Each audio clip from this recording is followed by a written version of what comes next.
አርዕስተ ዜና። በበደሌ ከተማ በተከሰተ የመስጂድ ቃጠሎ ምክንያት በከተማዋ ሰላማዊ ሰልፍ ተደረገ። 3522 ኢትዮጵያውያን ከሳዑዲ ወደ ሀገራቸው እንደተመለሱ ተገለጸ። የማክሮ ኢኮኖሚ ማሻሻያው ዘላቂና አካታች የፋይናንስና የኢንሹራንስ ስርዓትን ለመገንባት ትልቅ ሚና እየተጫወተ ነው ተባለ። ዓለም አቀፉ ማህበረሰብ እስራኤል በጋዛ ላይ ያደረሰች ያለው ጥቃት ሊቃወም ይገባል ተባለ። የቱርኪው ፕሬዝዳንት ረሲፕ ታይብ ኤርዶጋን በኢስታንቡል ከፓኪስታኑ ጠቅላይ ሚኒስትር ሼህባዝ ሸሪፍ ጋር ተገናኙ። ሩሲያ በመላ ዩክሬን በሰነዘረችው የአየር ጥቃት በትንሹ የ13 ሰዎች ሕይወት ሲቀጠፍ 56 ሰዎች መቁሰላቸው ተገለጸ።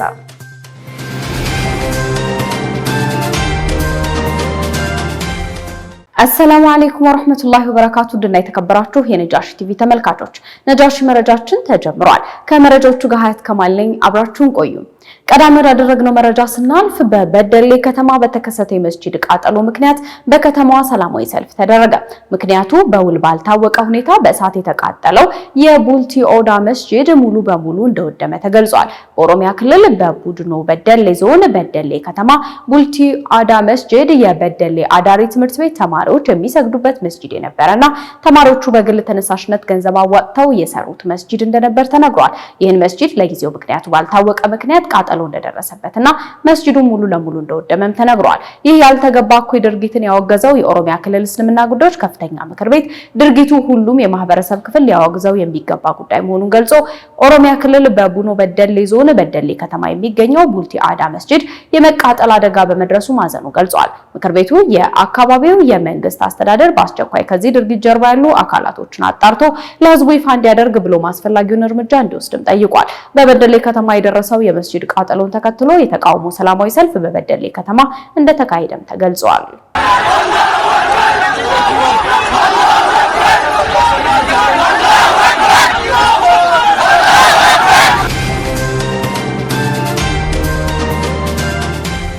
የጤና ሚኒስቴር ከህብረተሰብ ጤና ኢንስቲትዩት ጋር በመተባበር የዝንጀሮ ፈንጣጣ በሽታ ወይም ሞንኪ ፖክስ በሀገራችን መከሰቱን ገልጾ የጥንቃቄ መልእክቶችንም ለህብረተሰቡ አስተላልፏል። ኢማን መሐመድ ዝርዝሩን ታቀርበዋለች። የኢትዮጵያ ህብረተሰብ ጤና ኢንስቲትዩት በኦሮሚያ ክልል ሞያሌ ከተማ አስተዳደር ከሚገኙ በህመሙ መያዛቸው ከተጠረጠሩ ታማሚዎች በወሰደው ናሙና በኤምፖክስ በዝንጀሮ ፈንጣጣ ቫይረስ የተያዙ ሰዎች ማግኘቱን አረጋግጧል። ቫይረሱ እንደተገኘበት የተረጋገጠ የ21 ቀን ዕድሜ ያለው ህጻን ልጅ ሲሆን እናቱን በተደረገው ቀጣይ ምርመራ ለቫይረሱ እንደተጋለጠች ለማረጋገጥ ተችሏል።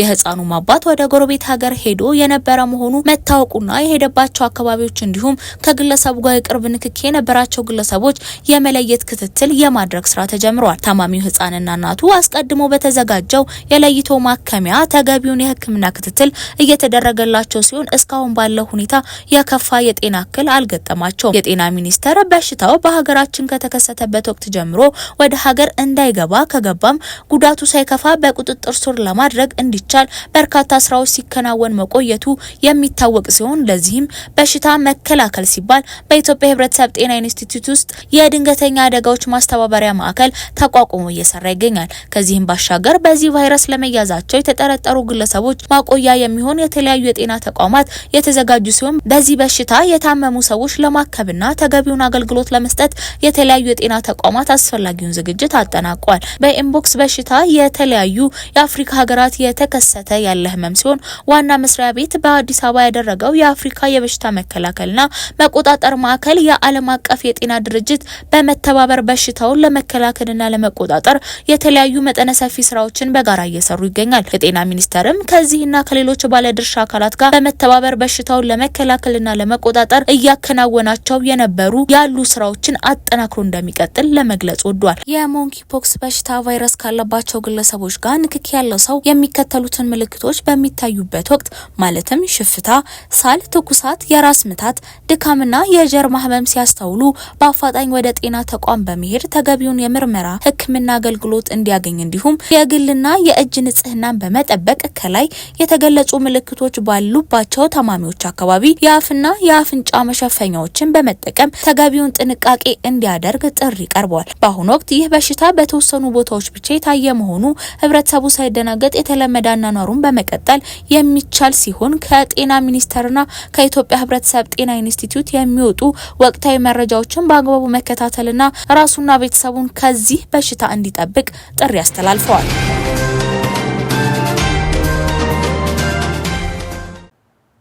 3522 ኢትዮጵያውያን ከሳዑዲ ወደ ሀገራቸው እንደተመለሱ ሴቶችና ማህበራዊ ጉዳዮች ሚኒስቴር አስታወቀ። በሳዑዲ አረቢያ በአስቸጋሪ ሁኔታ ውስጥ የነበሩ 3522 ኢትዮጵያውያን በዚህ ሳምንት ወደ ሀገራቸው ተመልሰዋል። በሳምንት ውስጥ በተደረገ 9 ዙር በረራ የተመለሱት 3218 ወንዶችና 291 ሴቶች እንዲሁም 13 ጨቅላ ህጻናት ሲሆኑ ከተመላሾቹ መካከል 308 እድሜያቸው ከ18 ዓመት በታች የሆኑ ታዳጊዎች ይገኙበታል።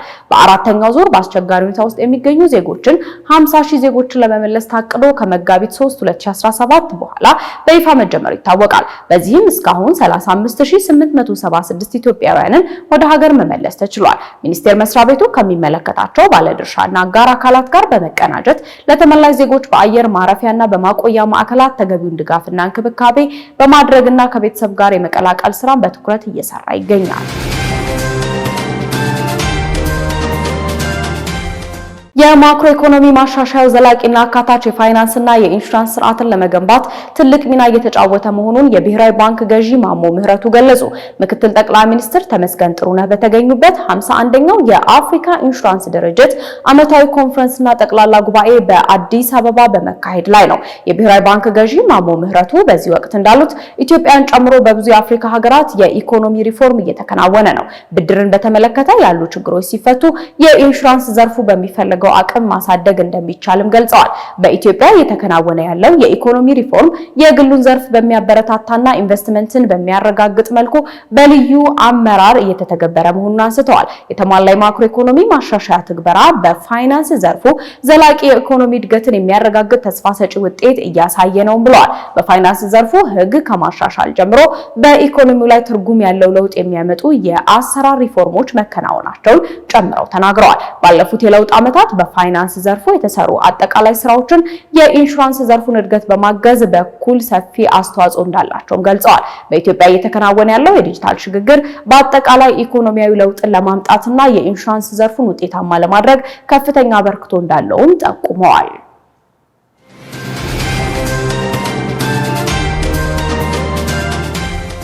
ዓለም አቀፉ ማህበረሰብ እስራኤል በጋዛ ላይ ያደረሰች ያለውን ጥቃት ሊቃወም ይገባል ተባለ። ከ20 በላይ ሀገሮችና ዓለም አቀፍ ድርጅቶች የተገኙበት የማድሪድ ስብሰባ እስራኤል እያደረሰች ያለውን የዘር ጭፍጨፋ ለማስቆም ያለመ እንደሆነም ተነግሯል። ዝርዝሩን ሙስጠፋ መሐመድ ያቀርበዋል።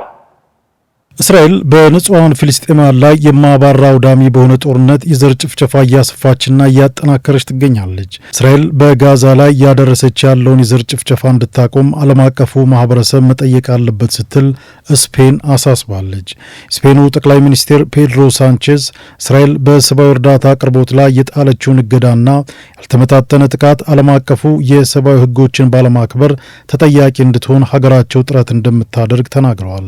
ስፔን ይህን ያለችው የአውሮፓ ህብረትና የአረብ ሀገራት እስራኤል አሁን ላይ እያደረሰች ባለው መጠነ ሰፊ ጥቃትን የተመለከተ ስብሰባ በማድሪድ ባደረገችበት ወቅት ነው። እስራኤል ከ2023 ጀምሮ በንጹሃን ፍልስጤማውያን ላይ የማያባራ አውዳሚ የዘር ጭፍጨፋ እያሰፋችና እያጠናከረች ባለችበት በአሁኑ ወቅት በርካታ የረጅም ጊዜ የእስራኤል ወዳጆች የሆኑ ሀገሮች ተቃውሟቸውን እያሰሙ ነው። ከ2 ወር በላይ የዘለቀው የሰብአዊ እርዳታ አቅርቦት እገዳ በፍልስጤም ንጹሃን ላይ የምግብ የውሃና የመድኃኒት አቅርቦት እጥረት እንዲኖር አድርገዋል። በማድሪድ የተደረገው የጋራ ስብሰባ እስራኤል በቅርቡ እንዲገባ የፈቀደችው የሰብአዊ እርዳታ አቅርቦት ውስን ከመሆኑ ባሻገር በእጅጉ ያነሰ እንደሆነም ተሰብሳቢዎቹ ተናግረዋል። ይህ የጋራ ውይይት የእስራኤል ኢሰብአዊ ድርጊትና አውዳሚ ጦርነትን ለማስቆም ያለመ እንደሆነም ስብሰባው ከመጀመሩ በፊት የስፔን የውጭ ጉዳይ ሚኒስቴር ጆሴ ማኑኤል አልባራስ ለጋዜጠኞች በሰጡት መግለጫ አሳውቀው ነበር። ከእስራኤል ቁጥጥር ውጪ የሆነ የሰብአዊ እርዳታ አቅርቦት በጋዛ ያለምንም ቅድመ ሁኔታ በብዛት ሊገባ ይገባል ያሉት አልባራስ አያይዘውም በፍልስጤማውያን ንጹሃን ላይ እየደረሰ ያለውን አሳዛኝና አውዳሚ እልቂት በዝምታ መመልከትም ተባባሪነት ነው ብለዋል። የአውሮፓ ህብረት ለእስራኤል የሚያደርገውን ትብብር ሊያቆም እንደሚገባና በእስራኤል ላይ የጦር መሳሪያ ማዕቀብ እንዲጣልም ስፔን ጫና እንደምታደርግ አልባራስ ለጋዜጠኞች በሰጡት መግለጫ አሳውቀዋል። ከ20 በላይ ሀገሮችና ዓለም አቀፍ ድርጅቶች እንዳስተናገደ የተነገረው የማድሪድ ስብሰባ እስራኤል እያደረሰች ያለውን የዘር ጭፍጨፋ ለማቆም ያለመ እንደሆነ ተነግሯል። ይህ በእንዲህ እንዳለ የእስራኤልን ጠቅላይ ሚኒስትር ቤንያሚን ኔታንያሁ መንግስትን እንዳስቆጣ አረብ ኒውስ ዘግቧል። የፊልስጤም ጠቅላይ ሚኒስትር መሐመድ ሙስጠፋ የእስራኤል መንግስት በጋዛ ላይ ያደረሰ ያለውን ረሃብና የዘር ጭፍጨፋ ያቆማል የሚል ተስፋ እንዳላቸው ቢገልጹም የግብጽ የውጭ ጉዳይ ሚኒስቴር ባደር አብደላቲ በበኩላቸው ጦርነቱን ለማቆም ከእስራኤል በኩል ፍላጎት እንደሌለ ተናግረዋል። አብደላቲ ይህ ከባድ ችግር ቢሆንም እኛ ግን የተኩስ አቁም ስምምነት እንዲደረግ ጥረታችንን እንቀጥላለን ብለዋል። የማድሪዱ ስብሰባ ሰኔ 10 በሳውዲና በፈረንሳይ አስተባባሪነት በኒውዮርክ ለሚካሄደው የተባበሩት መንግስታት ድርጅት ጉባኤ እንደማሳያ ይሆናል ተብሏል። በኒውዮርክ የሚደረገው ጉባኤ የፍልስጤም የሀገርነት እውቅና ለመስጠት የታሰበ እንደሆነም ተነግሯል። ለፊልስጤም ሀገርነት እውቅና ከሰጡ ሀገሮች መካከል ስፔን፣ አይስላንድ፣ አየርላንድ፣ ስሎቫኪያ ተጠቃሽ ናቸው። መረጃው የአልጀዚራ አረብ ኒውስ ነው።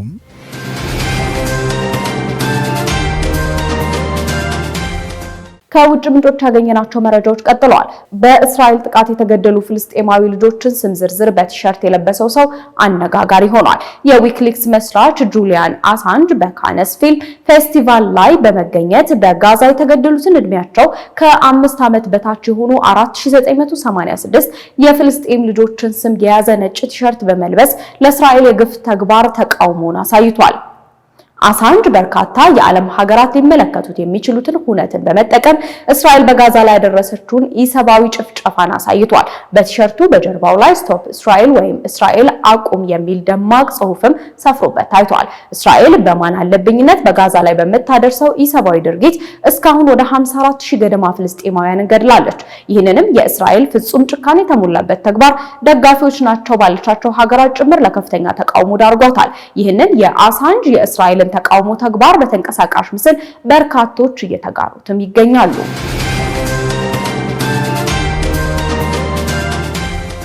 የቱርኪው ፕሬዝዳንት ረሲፕ ጣይብ ኤርዶጋን በኢስታንቡል ከፓኪስታኑ ጠቅላይ ሚኒስትር ሼህባዝ ሸሪፍ ጋር ተገናኝተዋል። ሁለቱ ሀገራት በትምህርት፣ በሀገር ደህንነትና ሽብርተኝነትን በመዋጋት ላይ እንዲሁም የቴክኖሎጂ ድጋፍን ማሳደግ በሚሉ ዘርፎች ዙሪያ ትብብራቸውን ያጠናክራሉ ተብሏል። በቱርክና በፓኪስታን የጠበቀ ወዳጅነት ህንድ ስጋት እየተሰማት እንደሆነም ተናግራለች። ዝርዝር መረጃውን ዙበይዳ ሐሰን አዘጋጅተዋለች። የቱርኩ ኤርዶጋንና የፓኪስታኑ ጠቅላይ ሚኒስትር በኢስታንቡል ተገናኝተዋል። የቱርኩ ፕሬዝዳንት ረሲፕ ጣይብ ኤርዶጋን በኢስታንቡል ከፓኪስታኑ ጠቅላይ ሚኒስትር ሼህባዝ ሸሪፍ ጋር በኢስታንቡል ውይይት ያደረጉት በተለይም በመከላከያ በኃይልና በትራንስፖርት ትብብር ለማሳደግ እንደሚጥሩ የኤርዶጋኑ ጽህፈት ቤት ነው ያስታወቀው።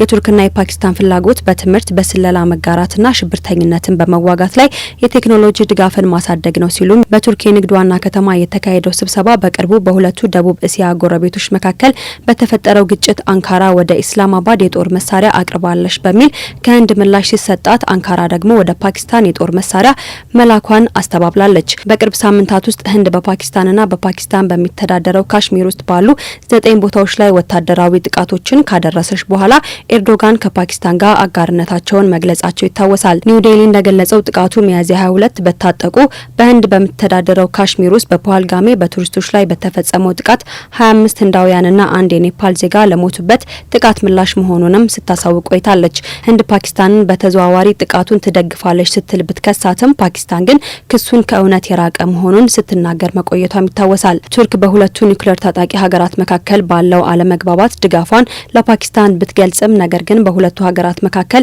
ሰላም እንዲሰፍንና ወደ መግባባት እንዲመጡ አጥብቃ ስትጠይቅ ቆይታለች። የህንድ የውጭ ጉዳይ ሚኒስተር ቃል አቀባይ ባለፈው ሳምንት ባስተላለፉት ንግግር በፓኪስታንና በቱርክ መካከል ያለው የጠበቀ ግንኙነት ስጋት እየፈጠረባቸው እንደሚገኝ ተናግረው ነበር። ቱርክና ፓኪስታን ከረጅም ጊዜ በፊት ጥብቅ ኢኮኖሚያዊና ወታደራዊ ግንኙነት አላቸው። በየካቲት ወር ኤርዶጋን ኢስላማባድን የጎበኙ ሲሆን በዚህ ወቅትም ሁለቱ ሀገራት የሁለትዮሽ ግንኙነትን ለማጠናከር 24 የትብብር ስምምነቶችን ተፈራርመዋል። የአሁኑ የቱርክና የፓኪስታን ውይይትም በሁለቱ ሀገሮች መካከል ያለውን የጠበቀ ግንኙነት ይበልጥ ያጠናክረዋል የሚል ግምትንም ተሰጥቶታል። የፓኪስታኑ ጠቅላይ ሚኒስትር ሼህባዝ ሸሪፍ በኢስታንቡል ከቱርክ ፕሬዝዳንት ረሲፕ ጣይብ ኤርዶጋን ጋር ባደረጉት ውይይትም እጅግ እንደተደሰቱ በኤክስ ገጻቸው ላይ በለጠፉት ጽሑፍ ገልጸዋል። በቅርብ ጊዜ በፓኪስታንና በህንድ ፍጥጫ ለፓኪስታን ቆራጥ ድጋፍ ስላደረጋችሁልኝ አመሰግናለሁ። ለዚህም ለፓኪስታን አስደናቂ ድል ያበቃን አላህ ሱብሃነሁ ወተዓላ ምስጋና ይገባው ሲሉም ገልጸዋል። በሁለቱ የኒውክሌር ታጣቂ ሀገራት መካከል የተኩስ አቁም ስምምነት ቢደረግም ነገር ግን ሁለቱ ጎረቤታሞች ይፋ ባልወጣ ቀዝቃዛ ጦርነት ውስጥ እንደሚገኙ እየተነገረ ይገኛል። በህንድና በፓኪስታን መካከል ያለው የንግድ ልውውጥ በቅርብ ዓመታት ውስጥ ከሞላ ጎደል ተቋርጧል። እንደ ፈረንጆቹ ዘመን አቆጣጠር በ2019 የተዘጋው የፖስታ አገልግሎት አሁንም ድረስ ተዘግቶ ይገኛልም ተብሏል። ይህም የንግድና የሌሎችም ዲፕሎማሲያዊ ግንኙነቶች መቀዛቀዝ ሁለቱን ሀገራት ይበልጥ እንዳያቃቅራቸው እየተሰጋም ይገኛል። መረጃው የአልጀዚራ፣ ኢንዱስታን ታይምና ዋሽንግተን ፖስት ነው። ሩሲያ በመላ ዩክሬን በሰነዘረችው የአየር ጥቃት በትንሹ የ13 ሰዎች ሕይወት ሲቀጠፍ 56 ሰዎች ቆስለዋል። ከፍተኛ ጥቃት መሰንዘሯን ተከትሎ ትራምፕ ፑቲንን እብድ ነው ሲሉም ተናግረዋል። ዝርዝሩን ኢማን መሐመድ አዘጋጅተዋለች። ሩሲያ በመላ ዩክሬን በሰነዘረችው የአየር ጥቃት በትንሹ የ14 ሰዎች ሕይወት ሲቀጠፍ 56 ሰዎች ቆሰሉ። የዩክሬን ባለስልጣናት እንዳስታወቁት ሞስኮ በመላ ዩክሬን አደገኛ የአየር ጥቃት ከአርብ ጀምሮ ፈጽማለች። ሩሲያ 250 ሰው አልባ አውሮፕላኖችና 14 ባሊስቲክ ሚሳይሎች በዋና ከተማ ኪየቭ ላይ ብቻ ተጠቅማለች ሲል ቢቢሲ ዘግቧል። የመኖሪያ ህንጻዎች ሳይቀሩ በእሳት ሲጋዩም ታይተዋል። በኪየቭ በትንሹ 14 ሰዎች ጉዳት እንደደረሰባቸው የተገለጸ ሲሆን ጦርነቱ ከተቀሰቀሰ ጊዜ አንስቶ ግዙፍ የተቀናጀ ጥቃት ሆኖም ተመዝግቧል። የዩክሬን አየር ኃይል 6 ሚሳኤሎችና 245 ሰው አልባ አውሮፕላኖች መትቼ ጥያለውም ብሏል። የዩክሬን ፕሬዝዳንት ቭላድሚር ዜሌንስኪ ዓለም ጦርነቱን የማራዘሙ ጉዳይ በሞስኮ እጅ ላይ መሆኑን እርግጠኛ እንድትሆን ያደረገ ጥቃት ነው በሚል በኤክስ ገጻቸው ላይ አስፍሯል። ሩሲያና ዩክሬን በኢስታንቡል ቱርክ በደረሱት ስምምነት ሳቢያ የእስረኛ ልውውጥ እያደረጉ ባለበት ሰዓት ነው የድሮንና ሚሳኤል ማዕበል በኪየቭ ላይ የወረደባት ተብሏል። ጥቃቱን ተከትሎ ፕሬዝዳንት ዜሌንስኪ ፈታኙ ምሽት ያሉ ሲሆን ሙሉ ዋና ከተማዋ ኪየቭ ስትቀጣጠል አምሽታለች በሚል የክሬምሊንን ጥቃት ገልጸውታል። የዩናይትድ ስቴትስ ፕሬዝዳንት ዶናልድ ትራምፕ ሞስኮ በዩክሬን ላይ ያደረሰችው ከባድ የአየር ጥቃት ተከትሎ በሩሲያ አቻቸው ቭላድሚር ፑቲን ደስተኛ እንዳልሆኑ ተናግረዋል።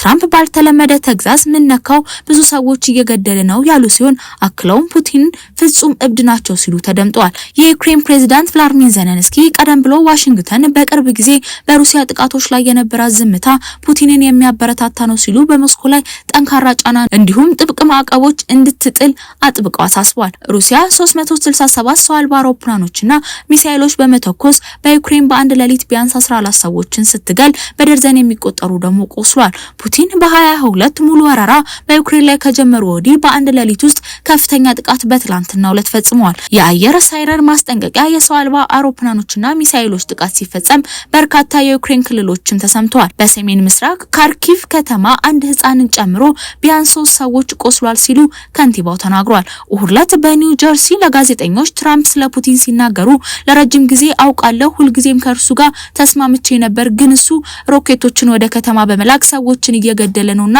በጭራሽ አልወደውም ብለው ተናግሯል። ትራምፕ አሜሪካ በሩሲያ ላይ የምትጥለው ማዕቀብ ለመጨመር እያሰቡ እንደሆነ ተጠይቀው ሲመልሱ በፍጹም ብሏል። የዩናይትድ ስቴትስ ፕሬዝዳንት ከዚህ በፊት ደጋግመው ይዝቱ ነበር፣ ነገር ግን በሞስኮ ላይ ምንም አይነት ገደቦችን ተግባራዊ ለማድረግ ገና ነው ሲሉ ተናግሯል። ብዙም ሳይቆዩ ትራምፕ በትሩዝ ሶሻል ላይ ባሰፈሩት መልእክት ፑቲን በፍጹም አብዷል ሲሉም ጽፏል። ሁልጊዜም ዩክሬንን እንደሚፈልግ ተናግሬያለሁ፣ ቁርጥራጭ ግዛቶች ብቻ አይደለምና ምናልባት ይህ ትክክለኛ ሊሆን ይችላል፣ ነገር ግን ይህንን ካደረገ ወደ ሩሲያ ውድቀት ያመራል ሲሉም ተደምጠዋል።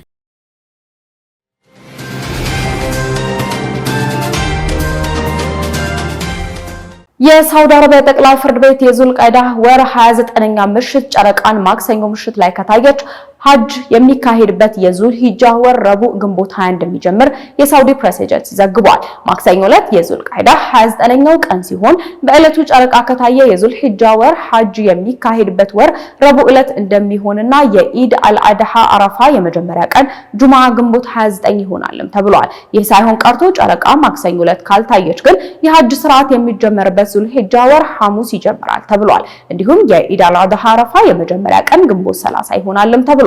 የሳውዲ አረቢያ ጠቅላይ ፍርድ ቤት ጨረቃ በአይኑ ያየ ማንኛውም ሰው በአቅራቢያው ወደሚገኝ ፍርድ ቤት ቀርቦ ምስክሮቹን እንዲሰጥ ወይም በአቅራቢያው ወዳለው ፍርድ ቤት እንዲያሳውቅ ማሳሰቡንም የሳውዲ ፕሬስ ድርጅት ዘግቦታል።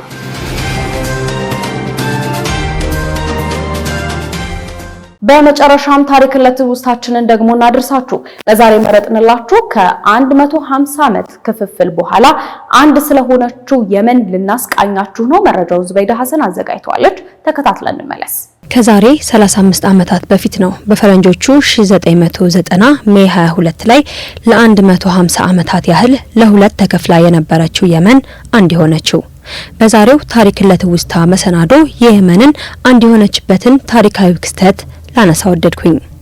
በደቡባዊ የአረብ ባህረ ሰላጤ መሬት ጫፍ ላይ የምትገኘው የመን በእንግሊዝና በኦቶማን ተርኪሽ ኃይሎች ለሁለት ተከፍላ ቆይታ ነበር። ኦቶማን ተርኪሽ በአንደኛው የዓለም ጦርነት ከተሸነፈና ከተከፋፈለ በኋላ ሰሜናዊ የመን ነጻ ሲወጣ፣ እንግሊዝ ግን ደቡባዊ የመንን መቆጣጠሯን ቀጥላ እንደነበረ ታሪክ ያወሳል። በሁለቱ የመኖች መካከል ለ150 ዓመታት ያህል ክፍፍሉ ቀጥሎ ሊቆይም ችሎ ነበር። በሰሜን የመንና በደቡብ የመን መካከል ያለው ግንኙነት በ1980 በኋላ ይበልጥ ወደ እርቅ መምጣትም ችሎ ነበር። በ1972 እና በ1979 በሁለቱ ሀገራት መካከል የተካሄደው የድንበር ጦርነት ሁለቱንም በሚያስገርም ሁኔታ ለየመን ውህደት ስምምነት መንስኤ ሊሆንም ችሏል። እንደ ፈረንጆቹ ዘመን አቆጣጠር በ1980ዎቹ ሁለቱ ሀገራት በኢኮኖሚና አስተዳደራዊ ጉዳዮች ላይ የበለጠ ትብብርም አደረጉ። በታህሳስ 1989 መሪዎቻቸው ተገናኝተው የመጨረሻውን የውህደት ስምምነትም አዘጋጁ። በፈረንጆቹ ሜይ 22 1990 ሰሜንና ደቡብ የመን በይፋ ተዋህደው የየመንን ሪፐብሊክ ሊመሰርቱም ቻሉ። በወቅቱ የሰሜን የመን መሪ የነበሩት አሊ አብዱላሂ ሳላህ የተዋሃደችውን የየመን ፕሬዝዳንት ሲሆኑ አሊ ሳሊም አልበይድና የደቡብ የመን ሃይድሬድ ባክል አላታስ ምክትል ፕሬዝዳንትና ጠቅላይ ሚኒስተር ሊሆኑም ችለዋል። ሰንዓ የየመን ሪፐብሊክ የፖለቲካ ዋና ከተማና ኤደን የኢኮኖሚ ዋና ከተማ ተብለውም ተከፋፈሉ። ከዚህ ታሪካዊ ውህደት በኋላ በየመን ከ30 በላይ አዳዲስ የፖለቲካ ፓርቲዎችም ተቋቁመዋል። የኢራቅ፣ የሳዑዲ አረቢያና የአሜሪካን ጨምሮ ከበርካታ የውጭ ሀገራት የነዳጅ ዘይት ገቢና የገንዘብ ድጋፍ የየመንን ኢኮኖሚ ማጠናከርና ማስፋፋት እንደምትጀምር ተስፋ ፈጥረውላት የነበሩ ክስተቶች ናቸው።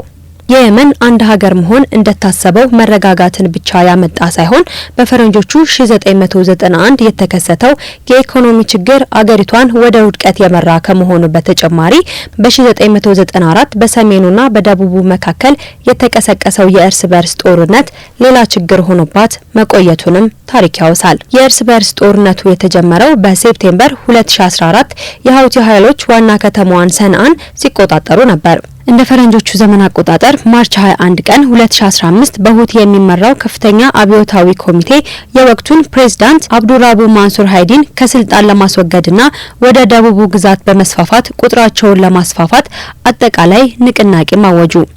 በአገሪቱ በተከሰተው የእርስ በርስ ጦርነትም በርካቶች ሲሞቱ 4.5 ሚሊዮን የሚሆኑት ከቤትና ቀያቸው ለመፈናቀል መገደዳቸውን ዩኒሴፍ ያወጣው መረጃ ያሳያል። የእስልምና ሃይማኖት መዲና የሆነችው የመን በውስጧ 7 ሚሊዮን ህዝቦች ሲኖሯት ድፍድፍ ዘይት፣ ቡና፣ ደረቅና ጨዋማ አሳ፣ ፈሳሽ የተፈጥሮ ጋዝ በተፈጥሮ የተቸሯት በረከቶቿ ናቸው።